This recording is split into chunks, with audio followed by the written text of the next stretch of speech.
Good evening, everyone. In this presentation, I'm going to talk about, can angels have sex? Can they reproduce? Christianity serves up many assumptions. Jesus is God. The forbidden fruit was an apple. Antichrist will be a singular, all-powerful man. That Antichrist is 666. Yet Antichrist is never mentioned in the book of Revelation. That there will be a rapture. That hell's a place of eternal torment, fiery eternal torment. That one is saved, present tense, and that humans go to heaven. Another assumption is that angels can have sex and angels can reproduce. Now, many of you have heard the story there in Genesis where it speaks of the Nephilim or the Nephilim. And it is assumed that these Nephilim were the byproduct of the union of angels and human women.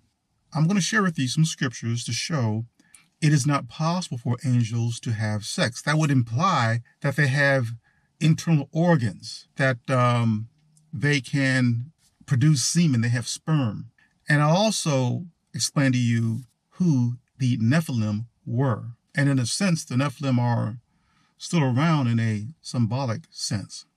Also to consider is that angels are not flesh and blood beings. According to Matthew chapter 22, verse 30, we're told there that angels do not marry. But at Genesis chapter 6, verse 2, we're told that the sons of God, the assumption here that these sons of God were angels, saw that the daughters of humans were beautiful and they married any of them they chose. So is that a contradiction? No. It would be a contradiction if the sons of God mentioned there at Genesis 6 verse 2 were angels. The sons of God mentioned there at Genesis 6 verse 2 are not angels. And the reason why is because the sons of God in this context refers to humans. Sons of God can refer to both angels and humans.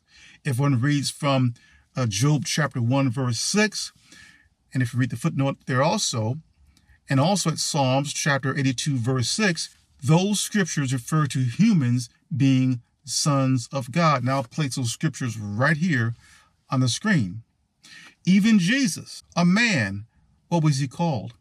The Son of God.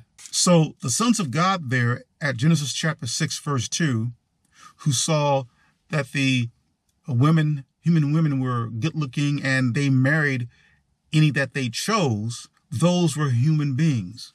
Those were sons of God. Even Adam was a son of God, a human being. So the Nephilim were human. If these sons of God were human in this context and having had sexual relations with human women, their offspring would have been human also. So the Nephilim were human beings. They were extraordinary in what sense? They might have been, beefed up men, but more importantly is that what was up here? What was the mental disposition of the Nephilim? They were bullies. They were brutes. They were disobedient to God. You see, they chose any woman that they saw. Even if that woman was, say, married or mated with another man, they would just take them because that's how they rolled, right? They were bullies. They were brutes, the Nephilim. And so what the Nephilim would do is that they would choose all these many different women that they chose to marry or to mate with. And the byproduct of that union created what? More Nephilim, more brutes, more bullies, because their fathers, the Nephilim fathers, would teach their sons and daughters to be just like them, disobedient to God.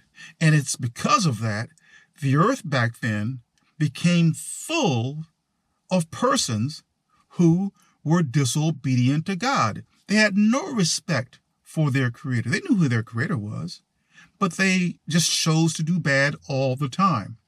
And so God had no choice but to wipe them all off the face of the earth during the flood of Noah's day. The Nephilim were worse than animals. They were just terrible persons. There is no doubt in my mind that these brutes, these human Nephilim, raped women. probably entered into the households of women who were married to who had husbands, and would just do as they please with the wives of those women who belonged to other men. They probably raped young children. These were very, very bad people, the Nephilim. It doesn't make sense that angels who do not marry and who can't reproduce would have sex with human women. That's not how it works. Yet the narrative, and it is a very popular narrative that's prevalent throughout Christianity, and I see a lot of videos about this, is that angels can have sex, that the sons of God that one reads about there in Genesis chapter 6 were angels. No, they weren't. The sons of God in that context were human beings who had no respect for their creator, and they were disobedient to God. They were just outright, abjectly immoral persons. They had no regard for their fellow man, so to speak. Bullies. So angels cannot have sex.